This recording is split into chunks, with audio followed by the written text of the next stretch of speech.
Good morning. You're watching 23 ABC News at 11 a.m. I'm Lindsey Adams. Breaking news to get to this morning as the southbound lanes of Highway 99 are still closed at this hour. Right. May the 4th be with you. Yeah. Star Wars Day is looking good. It is. Well, here's a good question. Why do we fight with our spouses? And in celebration of Star Wars Day, the Bakersfield Museum of Art is hosting their first ever mini Comic-Con. Here's Howard in the Mr. Food Test Kitchen with his slow cooker brisket. Easter Bunny will be happy. Yeah. Stopping aggressive panhandling. 23 ABC's Carlos Correa is live downtown just as the city council meeting gets underway. He was at the marathon and still has lasting memories of what happened. And while most people dread tax day, there are a few businesses that are trying to make it a little easier for you by offering up some freebies. Closing out March, Leah, and we're going out with a bang, I think. Maybe they'll let me. I think so. You look just like the model in that trophy. Good morning. You're watching 23 ABC News at 11 a.m. I'm Lindsey Adams. We do have breaking news at this hour. The district attorney's office is expected to announce the results of their investigation into the highly publicized David Silva case very soon. 23 ABC's Chris Ornelas joins us live from the DA's office with more. Nearly 24 people remain homeless this morning after a massive street collapse in Baltimore. Have a listen.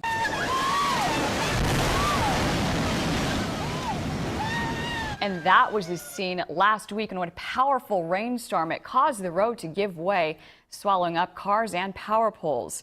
Crews from the city are still assessing the damage and trying to figure out how long it will take to repair, but ongoing safety concerns could keep residents homeless for up to 40 days. A brief moment early this morning, the world caught a glimpse of the rare sight in the skies. We're talking about the blood moon, and millions of people from across North America, including right here in Bakersfield, stepped outside in the wee hours to catch a glimpse of the coppery red moon as it crossed the Earth's shadow. And the stunning sight happens when the Earth passes between the moon and the sun, casting its shadow on the moon. And if you missed it, well, the phenomenon will repeat itself 3 more times in 6-month intervals.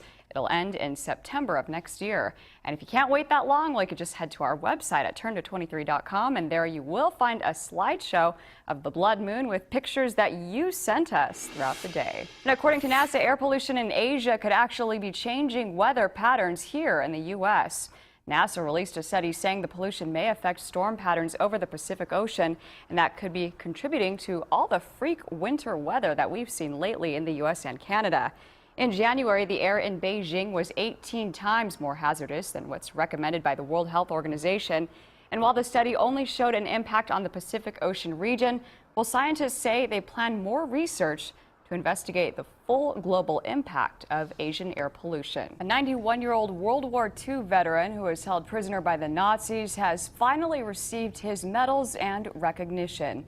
Technical Sergeant Frank DeCant received a POW medal, the Bronze Star, the Good Conduct Medal, and the World War II Victory Medal. 69 years ago, he was captured during the Battle of the Bulge in Belgium, and several months later, they were forced to march ahead of the Soviets into Germany. Tens of thousands of men did not make it. I've seen a lot of comrades die there, either diarrhea or dysentery, and they just fall over dead. And after the war, DeCant got married and had 4 sons. He was honored to have them all there for the ceremony today. Oh, nice. Very cool. Very, very cool stuff. Well, if you tend to have a heavy foot while driving, listen up. CHP officers will soon be looking for speeders along Highway 99. And the Highway Patrol received a federal grant to stop speeders, aggressive drivers, and tailgaters on the 99 through Central California.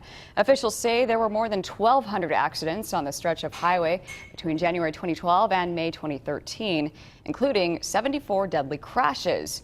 Now, the special operation begins this Friday and runs through September 30th. A local organization dedicated to celebrating what's beautiful about Bakersfield is looking for a new leader. The Bakersfield Museum of Art's director, John Lofgren, announced he'll step down on June 1st. Lofgren was hired to run the museum last year, but says he made the decision to leave because of his wife's health. The Bakersfield Museum of Art, which recently unveiled 4 new exhibits, was originally founded back in 1956.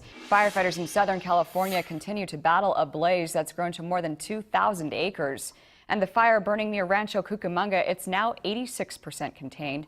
Crews are working to strengthen their perimeter of it, but strong winds and dry grass are making it difficult.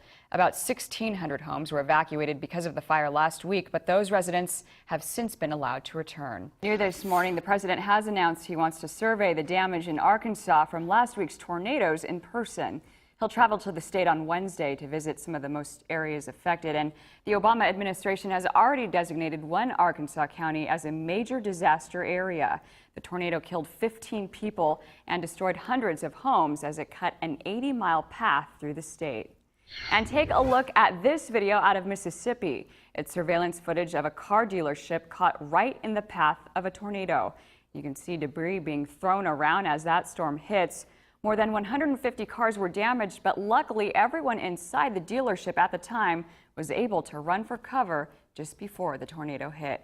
Government forces in Ukraine have regained control of a TV tower following an early morning attack. The Interior Minister says Ukraine launched the assault as part of an effort to cut down on pro-Russian rebel activity.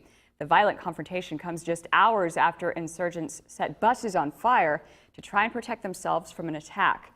Russian state TV is reporting that 10 people, including 2 government forces, have been killed in the latest clashes.